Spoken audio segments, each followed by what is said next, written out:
How'd you feel about this news when you found out yesterday? Man, I was hurt, man. Coach Mike drafted me, man. So me and Coach Mike got a special relationship. But even an outsider looking in now, I feel like you go to 8 out of 9 seasons you're in the playoffs. You win a Super Bowl in 2010. You got a street named after you in Green Bay. I feel like he's earned the right to finish out the season. I felt like it was kind of disrespectful to Coach Mike and all the things he's accomplished in Green Bay to just let him go with 4 games left during the season. And then when I look back, I look like the stuff that's happening on the field, to me, is not Coach Mike. It's the players not making plays, like Aaron said on his interview. And I just feel like, out of respect for Coach Mike, and I know it's a business, but all he's done for the organization, I feel like you could at least gave him 4 more games and let him and parted ways with him at the end of the year. You think it was execution? Not because we've heard a lot about Aaron Rodgers wanting plays called a certain way and Mike McCarthy not necessarily being on the same page. Is there any truth to that?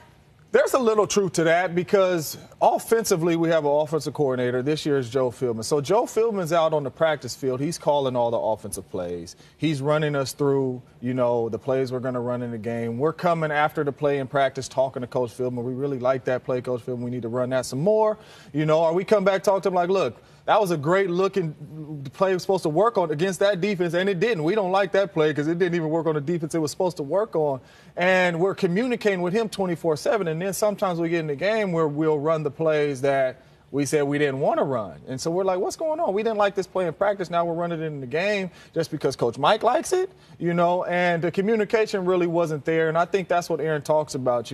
I come off the field, I'm talking to Coach Philbin during practice, and then in the games I'm running stuff that I told Philbin I would like and I told Mike I like, but we're not getting to it. And I think the miscommunication came in. But he said that he didn't think that he was the reason and that the relationship between the two of them, he didn't think was the reason that Coach Mike was fired, or at least he hoped that it wasn't. Do you believe that that's true? No, I tell people all the time, Coach Mike and Aaron's relationship was like a marriage. Like when you're married, you're going to fight with your husband, you're going to fight with your wife, but at the end of the day, if you go get food, you're going to say, babe, you hungry? You're going to make sure she eats too, And during practice with their BFFs, constantly talking to each other, always around each other, cracking jokes. Like, I never got the feel like Aaron and Coach Mike do not like each other. And me and Aaron were extremely close. He would come sit by the wideouts at their lockers and talk to us like, okay, I don't know why Coach Mike will call this. I don't know why we're doing this. But it never was, man, I don't like it. We never had that conversation. They had a very good relationship. And I think that's why in his interview you see his emotions getting to him because he's like, dang, man, we didn't perform on the field.